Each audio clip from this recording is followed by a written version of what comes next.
What's going on, guys, and welcome back to another video. So I've been talking a lot about gas prices, a lot about energy costs, a lot about just taking care of the American people and really people of all countries for this winter. Now here's what I want to address today, because gas prices are starting to shift. We're starting to see them go back up. This is horrible for Democrats, especially right before the midterm elections. But the stories I'm going to bring you today, honestly, you're not going to believe. They're shocking. But I want you to understand what's happening right now. And again, these are things that we never thought we would see, but the stories are now starting to come out. So let's talk about what some are saying regarding the United States and how the U.S. is potentially behind the Nordstream pipeline leaks. First, here's the thing that I question. Whenever we see an attack, whether it's on another country or on our country itself, you never hear the media stop talking about it. You hear the media just continue to talk and talk and talk until somebody is brought to justice, right? That's what we normally see. Well, how much have you heard lately? How much have you heard lately regarding the Nord Stream pipeline? Not a lot, right? And that's part of the problem, is why is the media not talking about this? Now again, I bring this up because I think this is just, it's very interesting. Now I'm not saying the United States is behind it, but let's just look at the facts. Here's what I can tell you. Back in January and February, before Russia invaded Ukraine, there were a lot of talks about ending the Nord Stream 2 pipeline. We did hear from Victoria Nuland. She's the Undersecretary of State for Political Affairs. Well, back before Russia invaded Ukraine, she had this to say. She said, and I quote, "With regards to Nord Stream 2, we continue to have very strong and clear conversations with our German allies. And I want to be clear with you today. If Russia invades Ukraine, one way or another, Nord Stream 2 will not move forward." That was exactly what she said. We also heard from President Biden himself back before Russia invaded Ukraine. And President Biden made a statement saying that in the event Russia brought tanks over the border, there will be no longer a Nord Stream 2 pipeline. We will bring an end to it. That was what he said. And then most recently, multiple U.S. officials, including the Secretary of State, Antony Blinken, they stated, and I quote, that this shutdown of the Nord Stream pipeline is a great opportunity for the world. This is a great opportunity to remove the dependence on Russian energy. Those are the statements coming out. Again, I'm not here to say that the United States was the one behind this, but I'm here to tell you that the West doesn't seem so bothered by what is going on. White House officials are using this time to push electric vehicles at $60,000 or more. They're pushing solar energy, which to get solar panels placed on your home would cost roughly $8 to $10 per square foot. For let's say a $2,000 home or a 2,000 square foot home, you're looking about, let's say, $16,000 to $20,000. Yeah, to put solar panels on your home. And at the same time, the White House says that they're actually exploring the idea of banning U.S. gas exports in order to bring down prices at the pump. However, I want to touch on this, because here's the problem. If we, right now, and this is a major issue, we're going to see gas prices explode over in Europe. And this doesn't even take into account, which I talked about yesterday, was if OPEC decides to cut oil output, and we were seeing reports of about 1 million barrels per day. Now the reports out this morning are 2 million barrels per day. Yeah, they're planning on cutting oil output by 2 million barrels per day. Well, here's the thing. Oil is going to increase in price. Gas prices are going to surge. And energy costs in Europe are going to just completely explode. But what happens in the United States.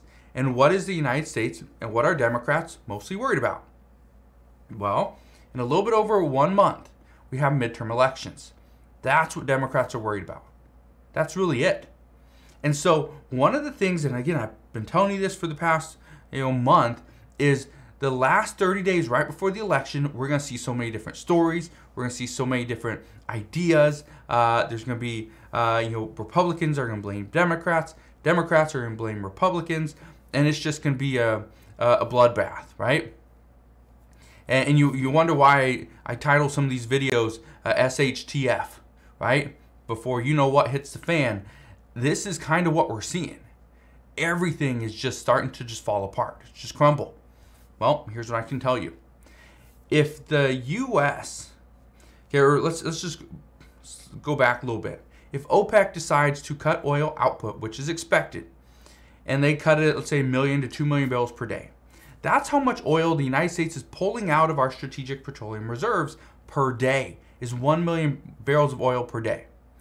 That is what has brought the cost of gasoline down, right? Diesel in Europe is just completely exploding, right? It's getting a lot more expensive.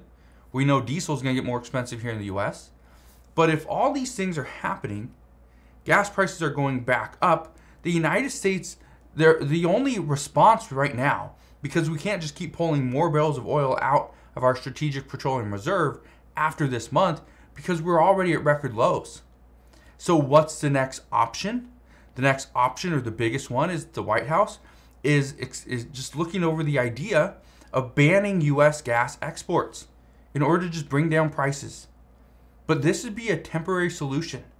Just be temporary. Because if we ban U.S. gas exports right now, and we're pulling 1 million barrels of oil out of our strategic petroleum reserves, guess what? Prices are going to go back down.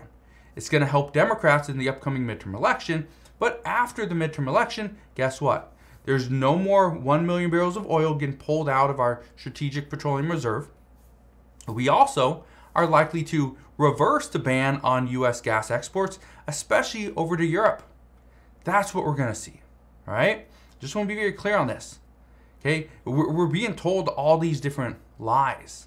We're being told all these different, different things. Some are just, it's just to try to deflect and distract you while something else is going on. So again, I just want to fill you in on what is actually happening. Here's something else that's happening, and this is something that we actually just learned over the past 24 hours, is there's another oil refinery that has exploded in Argentina.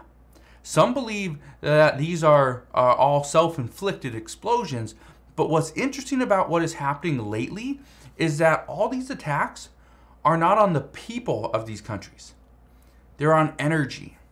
We've seen explosions on oil refineries here in the United States.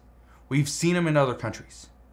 But this is what many people have said, and I talked about this before, and again, I'm no psychic, I'm just a guy on YouTube, but, and I've said this many times, if we see an attack, it's not going to be an attack on the people, it's going to be an attack on infrastructure, banking, water, right? It's going to be a cyber attack. That's what we've been hearing all along, ever since February, even January, February, when we heard the reports of Russia may decide to invade Ukraine.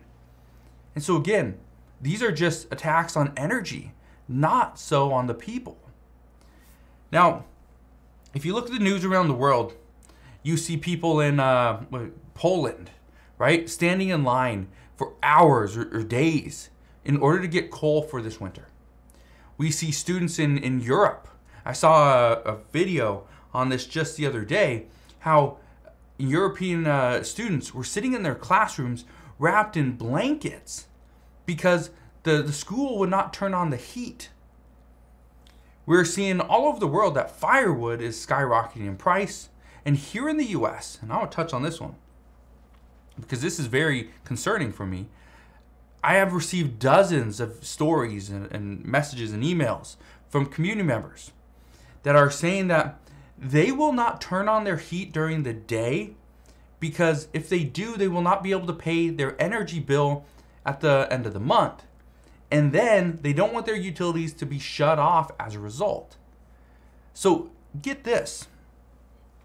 And again, this is why I'm so concerned about this. Let's say you have somebody who's sick, right? And in the wintertime, a lot of people get, a cold or whatever, and they don't want to be sitting there shivering. Well, here's the problem. And this, whether you're a child, whether you're an adult, whether you are elderly, if you cannot turn on your heat inside your home or your business to stay warm because you're worried about the energy bill for the next month, that's crazy. Now, again, I'm not saying the person's crazy. I'm saying the situation that we have now put ourselves in is crazy. This is something that we cannot just continue to live with. And that's the real problem. But I just wanted to fill you in on kind of the stories that are swirling about right now.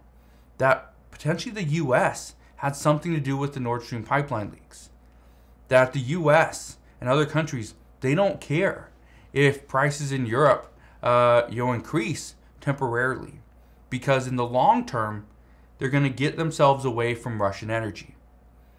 And then here in the US, what we are trying to do at this point is just get through the next month, get through the midterm elections. That's it. And I've told you this before, I'm going to continue to tell you this over the next month, that after the midterm elections, depending on who wins, who's going to be controlling the House, and who will be controlling the Senate, depending on this stuff, we're going to see a lot of changes made over the next few months, right? So that's what we know at this time. As always, as I know more, I promise I'll come back on and share all latest news and updates. Again, just want to thank you guys for watching. Have a wonderful rest of your day. Consider subscribing, and I'll see you guys on the next one.